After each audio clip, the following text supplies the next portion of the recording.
Black history. What do you know about Black history? Let me ask you a question.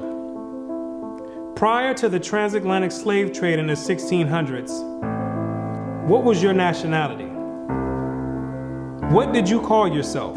Is it that in the public school system, that every time the subject of Black history is taught, it always begins in the 1600s and with slavery? Why is that? Or maybe because there's no history at all prior to the 1600s. Maybe Black people just poofed out of thin air, sporadically, landed on slave ships, and they said, hey, we got a new species here, and start importing and exporting them all over the world. Maybe that's what happened. The question arises, what is the drawback on this history? Why does it keep being withheld? What's the big secret? What's the mysticism about it? What you're gonna come to realize is that your identity is the biggest kept secret on the planet Earth. Oh, you thought that NASA and the space station and the secret missions being conducted by them, oh, you thought that was the biggest kept secret on Earth. No, this is bigger than that. You thought that the government and the CIA and the FBI hiding information about UFOs and Planet X and Nibiru and aliens, you thought that was the biggest information and biggest kept secret. No, this is bigger than that.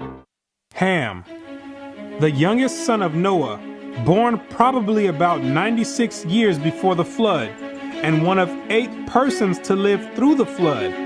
He became the progenitor of the dark races, not the Negroes, but the Egyptians, Ethiopians, Libyans, and Canaanites. Scholastic sources, you'll find out that the biblical scholars say something totally different from what's taught in Orthodox Christianity.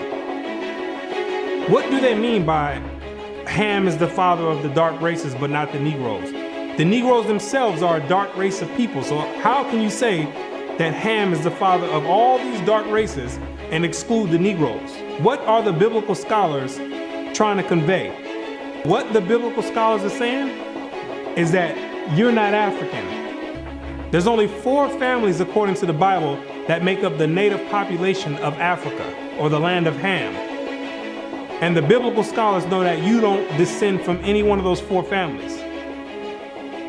In order to write that in a scholastic and academic book, the biblical scholars have done extensive and thorough research on both the so-called Negroes and the Africans, the native Africans. And they came to the conclusion after the extensive research that the Negroes don't have anything to do with the native Africans at all. They're 2 totally separate people, as abolitionists and colonizationists had maintained, and that in fact, Blacks had been relegated to the same servile position in ancient Egypt as in modern America.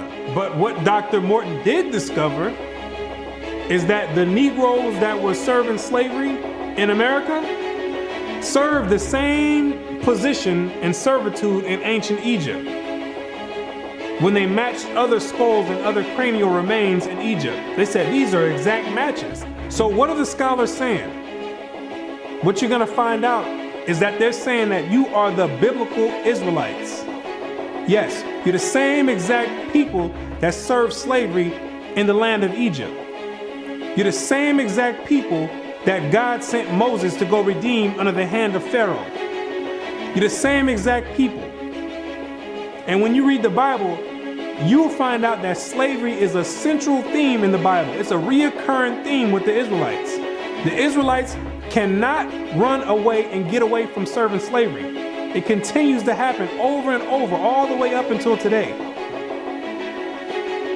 You came out of Egypt as slaves, came down into the land of Israel. No soon as you got there, then you had the Assyrians come, capture the land of Israel, and take you and make you slaves. In the 9th year of Hoshea, the king of Assyria took Samaria and carried Israel away into Assyria. You came out of the land of Assyria, went back to the land of Israel. Then the Babylonians came, which are the modern day Ethiopians, the Cushites, came to the land of Israel and made you slaves. So all Israel were reckoned by genealogies. And behold, they were written in the book of the kings of Israel and Judah, who were carried away to Babylon for their transgression. You came out of the Babylonian captivity, went back to the land of Israel. Then the Persians came on down there, took the Israelites and made you slaves.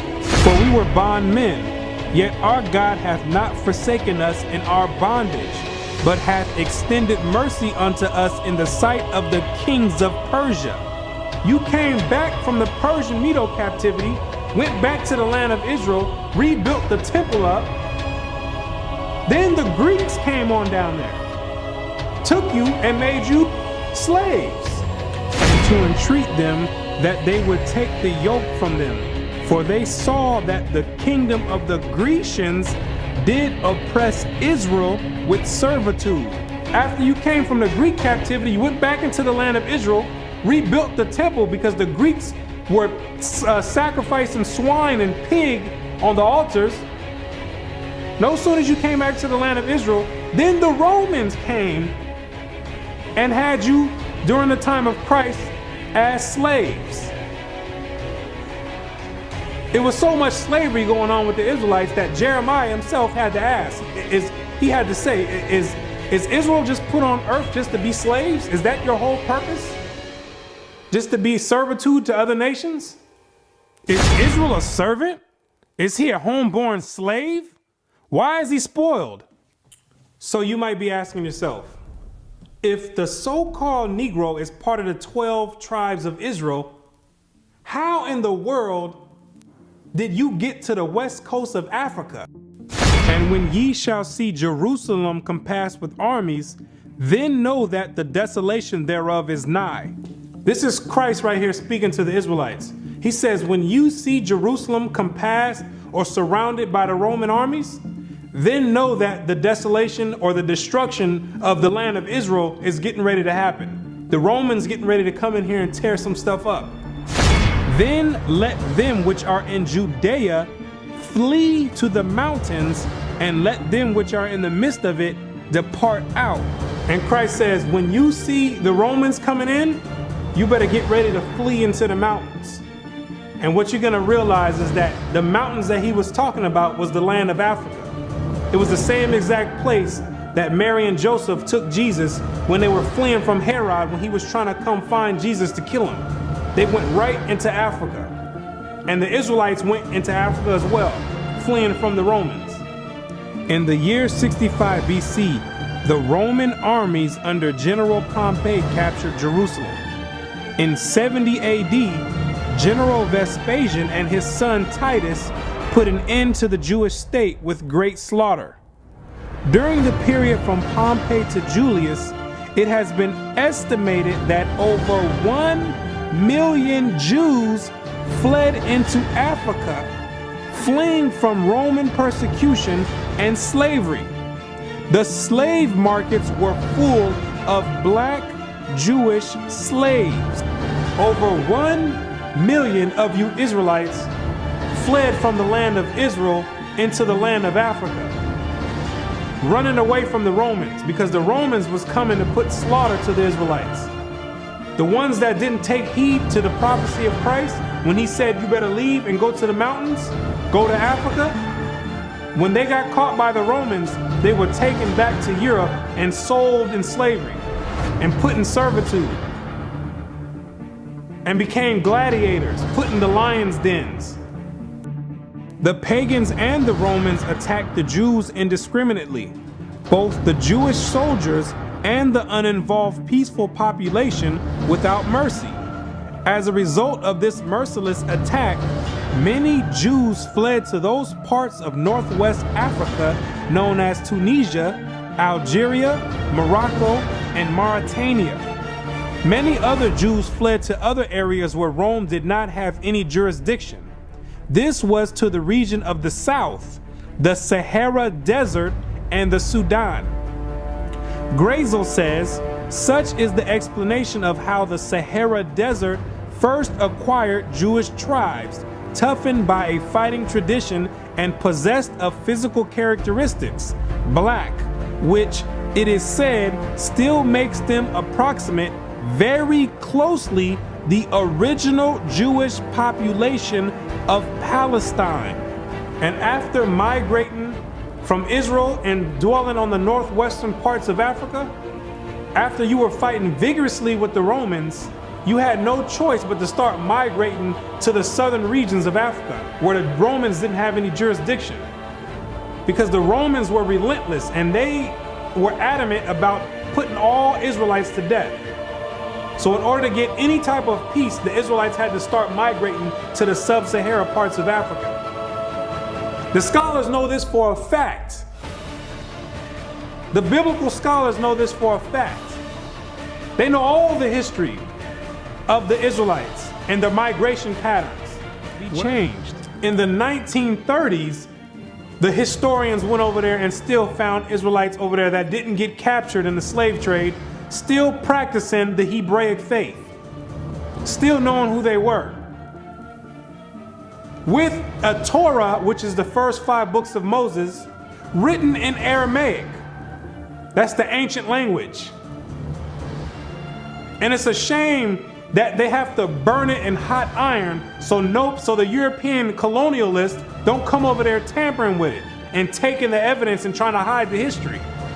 It's a shame that they have to do that. It is a total shame that they have to do that. You were and still are a prestigious people, a skillful people. The decline of Jewish communities of the West African Maghreb most likely began with the influx of Arab invaders into North Africa starting in 640 CE and later into West Africa in the 1300s and 14 CE. So after you had established communities and empires on the west coast of Africa, after the 7th century, that's when Muhammad and his band of thugs came down there to the west coast with the Quran in one hand and a sword in another one. And they were forcibly converting the Israelites into that nonsense Islam. Yeah, I said it, nonsense Islam, because that's not what we were dealing with. That's the Arabs' religion. That's not what we were dealing with. And that was the decline of the Hebraic community over there in the west coast of Africa. And that was the forefront in the beginning of the slave trade. Yea, and what have ye to do with me, O Tyre and Zidon, and all the coast of Palestine? Tyre, Zidon, and the coast of Palestine, those are all ancient Africans that God is referring to. Will ye render me a recompense? And if ye recompense me, swiftly and speedily will I return your recompense upon your own head. Because ye have taken my silver and my gold, and carried into your temples my goodly pleasant things. The children also of Judah and the children of Jerusalem have ye sold unto the Grecians. The Africans got together with the so-called Grecians or the Europeans, and they commenced in selling the Israelites that were dwelling on the west coast of Africa in slavery.